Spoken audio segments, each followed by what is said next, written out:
ایک صورت یہ ہے، آج میں تھوڑا سا اضافہ کر رہا ہوں، جو کل میں نے یہ سائیکل کا تذکرہ کیا تھا، تو ہمارے اس دنیا میں ایک سائیکل اور بھی چلتا ہے۔ جن حضرات کو جغرافیہ جو پڑھا ہوگا کہیں 9ویں 10ویں میں، وہ کچھ یاد ہو تو وہ ذرا ذہن میں تازہ کریں۔ ہماری زمین جھکی ہوئی ہے 66 درجے کے زاویے پر، جس کا نتیجہ یہ نکلتا ہے کہ جب یہ سورج کے گرد خود چکر لگاتی ہوئی سورج کے گرد چکر لگا رہی ہے، یہ زمین، یہ فضا کی رقاصہ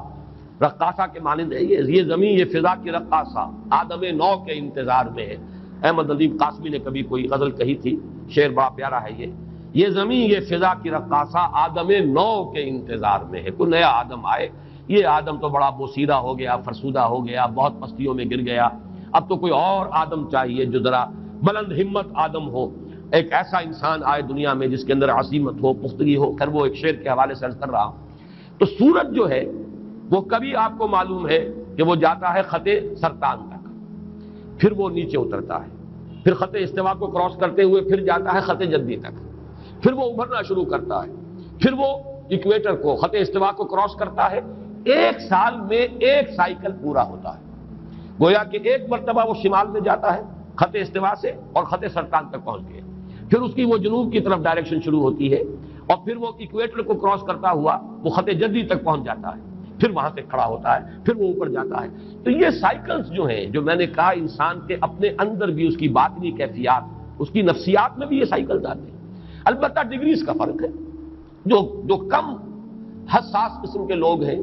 جو زیادہ جو صرف حیوانیت کی سطح پر زندگی بسر کر رہے ہیں، حیوانوں میں یہ نہیں ہوتا،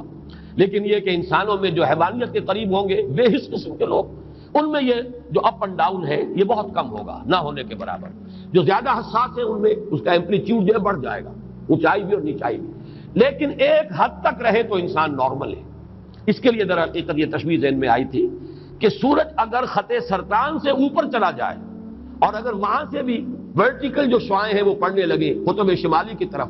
تو سمجھ لیجئے کہ دنیا ختم ہو جائے گی۔ اتنا برف پگھلے گا کہ پورا گلوب جو فلڈ ہو جائے گا، پانی سے فلڈڈ ہوگا پورا۔ اسی طریقے سے اگر نیچے اتر جائے خط جدی سے وہ، تو وہی تباہی پھر آ جائے گی۔ اس لیے کہ وہ جو منجمد جو جنوبی ہے، بحر منجمد جنوبی، وہ اگر کہیں پگھل جائے تو پھر وہی صورت ہوگی کہ جو تو معلوم یہ ہوا کہ ایک حد تک یہ سورج کی جو سائیکل ہے، اگر یہ سرطان سے جدی تک رہے تب تو ہے عافیت اور خیریت۔ زمین پر جو یہ حیات دنیاوی ہے، حیات زمینی، اس کا سلسلہ قائم رہ سکتا ہے۔ یہ کہیں بڑھ جائے تو پھر ختم ہو جائے گا سانس۔ یہی معاملہ ہے کہ یہ اپ اینڈ ڈاؤن موومنٹ جو ہے انسان کی باطنی کیفیات کی، ایک حد تک رہے تو یہ انسان نارمل ہے، ایک حد سے بڑھ جائے تو اسی کو ہم کہتے ہیں کہ اب یہ توازن ذہنی قائم نہیں رہا۔